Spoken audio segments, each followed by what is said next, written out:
X2, X-Men United, came out in 2003, once again directed by Bryan Singer. This movie opens up with a mutant named Nightcrawler attacking the White House. He doesn't kill the President of the United States, but he does leave a note asking for mutant freedom. Meanwhile, one character named Colonel William Stryker, played by Brian Cox, kidnaps Charles Xavier, creates a fake Cerebro in order to get Charles Xavier to find all the mutants of the world and kill them. So Wolverine, Rogue, Jean Grey, Storm, Cyclops, and the other X-Men have to band together with Magneto and Mystique in order to face a common enemy.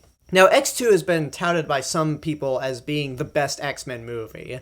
That and X-Men Days of Future Past. And to be honest, while X2 is a really good movie, I don't see it being better than the first X-Men. Their level of quality is about even, though this movie does have some really good things in it. For one, the opening sequence with Nightcrawler at the White House is really well done. You really get to see how Nightcrawler utilizes his powers in every possible way. It's well filmed, it's often exciting. As for most of the action scenes in this movie, they're all much better and feel more grand than the first X-Men movie. We also get to see a different angle on how humans treat mutants as second-class citizens or not even people. Because there's a scene where Stryker's men raid Xavier's school and without mercy, without even thinking twice, they shoot and trank mutant kids. They don't kill them, but they shoot tranks at them without even flinching or even questioning why they're doing it. And it again plays into the theme of prejudice,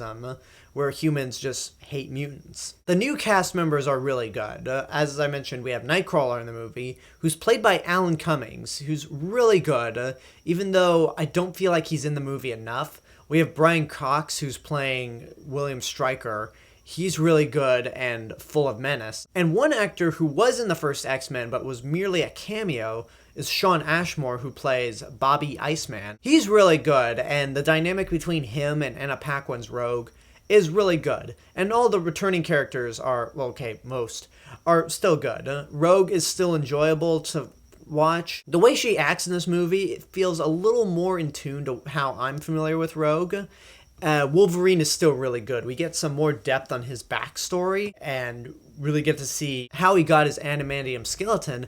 And the way these flashback scenes are portrayed, it's kind of horrifying. You feel like you're watching a horror movie, which makes me even madder at how X-Men Origins Wolverine did it. That piece of shit portrayed Wolverine getting his adamantium bones as some cheesy 80s action movie, whereas this movie really portrayed it like a horror movie. You feel more sympathy for the character, and you feel like he's in real pain. Out of all the characters, I feel like Wolverine gets the most, which is why people often refer to the first three X-Men movies as Wolverine and the X-Men.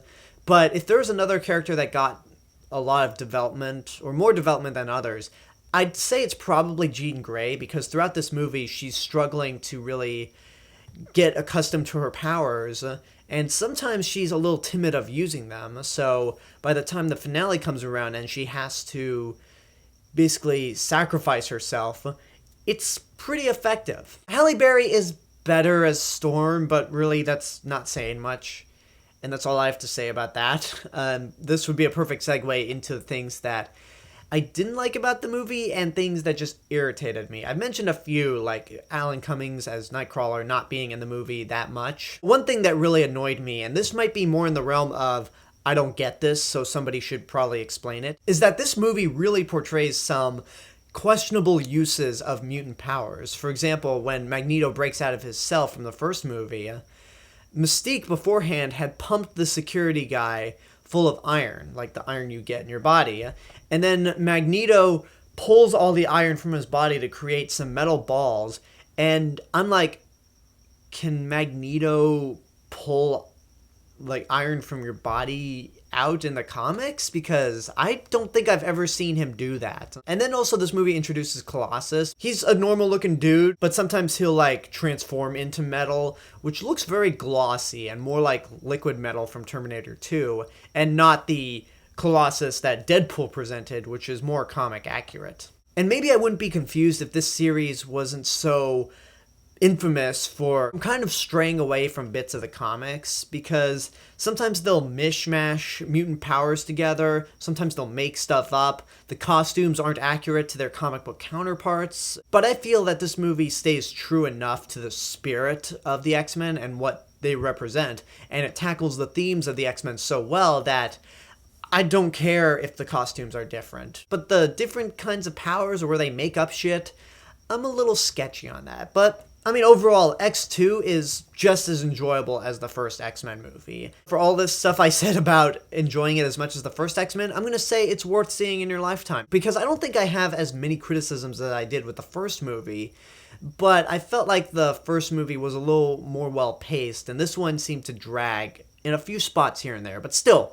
worth seeing in your lifetime. And that's my review for X2, X-Men United. I hope you enjoyed this review. I can't wait to hear what your guys' thoughts are on the movie, if and when you've seen it.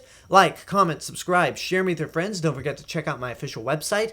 You can follow me on Facebook, Twitter, Instagram, SoundCloud, Periscope, and Rift.tv. Check back next week for my review of X-Men: The Last Stand, which... oh, this is going to be painful to do, but hey, tune in next week for that review, and this is the real Mr. Robinson telling you there's only one.